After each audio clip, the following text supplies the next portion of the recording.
हमने हमारी पार्टी ने 2021 से इस बात का डिमांड किया था कि पूरे देश में कास्ट सर्वे होना चाहिए।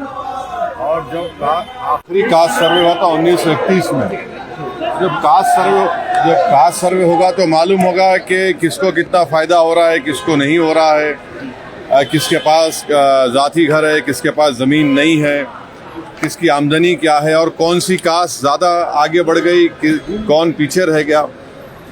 तो ये बहुत ज़रूरी है और हम बीजेपी से एक ही बात कहेंगे और एनडीए से कहेंगे कि आप टाइमलाइन बता दीजिए, कब शुरू होगा, कब ख़त्म होगा और इसको लागू कब किया जाएगा। क्या ये 2029 के पार्लियामेंट के चुनाव से पहले होगा या नहीं होगा।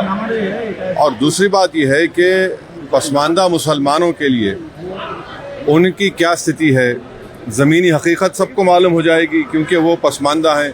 जो गैर पसमानदा मुसलमान है वो कितने उनकी हालत कितने ख़राब हैं, तो ये सब मालूम होगा, ज़रूरी है।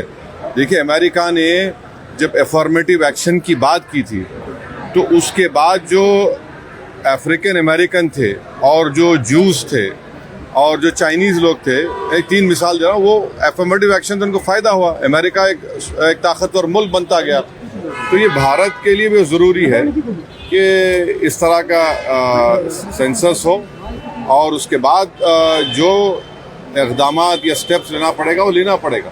सर, वक़्फ़ को लेके बंगाल में बवाल हो रहा है, क्या बोलिएगा? वक़्फ़ को लेके बंगाल में क्या बवाल हो रहा है? हो रहा है सर। नहीं, देखिए, हिंसा नहीं होनी चाहिए।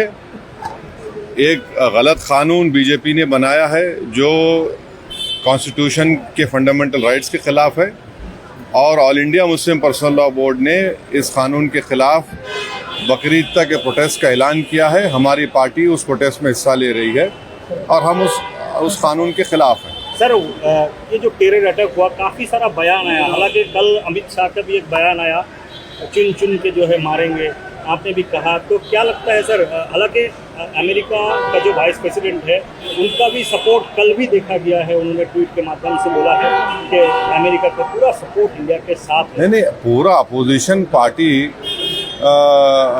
प्रधानमंत्री नरेंद्र मोदी को इस आतंकवादी हमले में जो लोग जिम्मेदार है, जिस मुल्क के से आए ये लोग, हम सब ने उस ऑल पार्टी मीटिंग में कहा कि हम आपके साथ हैं, आप उनके खिलाफ एक्शन लीजिए, कड़ी से कड़ी एक्शन लीजिए ताकि जो पीड़ित परिवार है उनको इंसाफ मिल सके।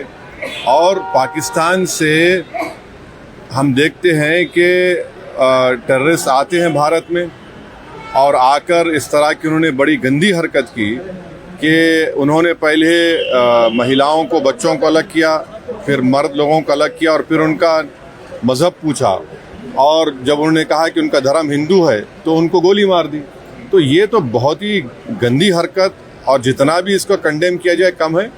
हम फिर से कहते हैं कि भारत सरकार को, उन परिवारों को, बल्कि देश ये जानना चाहता है कि उन आतंकवादियों को और उन आतंकवादियों को जो मुल्क पाकिस्तान सपोर्ट कर रहा है उनके खिलाफ भारत सरकार अपने तरीके से जो एक्शन लेना चाहती है ले, हम तो सपोर्ट करेंगे।